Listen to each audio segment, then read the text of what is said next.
শিক্ষার্থীদের আন্দোলনের মুখে চলমান এইচএসসি ও সমমান পরীক্ষার বাকি বিষয়গুলো পরীক্ষা বাতিল ঘোষণা করেছে শিক্ষা মন্ত্রণালয়।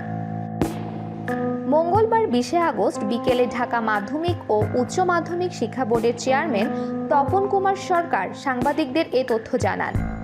এর আগে এসব বিষয়ের পরীক্ষার বিষয়ে অন্তর্বর্তী সরকারের শিক্ষা উপদেষ্টা ওয়াহিদ উদ্দিন মাহমুদের সভাপতিত্বে একটি বৈঠক অনুষ্ঠিত হয়।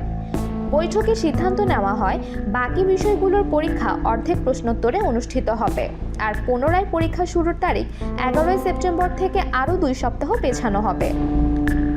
তবে শিক্ষার্থীরা এই সিদ্ধান্ত মেনে নেননি। তারা বাকি পরীক্ষাগুলো বাতিল চান, কারণ তারা মনে করেন অনেক শিক্ষার্থী আহত হয়ে চিকিৎসা নিচ্ছেন এবং অনেকে নানাভাবে ক্ষতিগ্রস্ত হয়েছেন।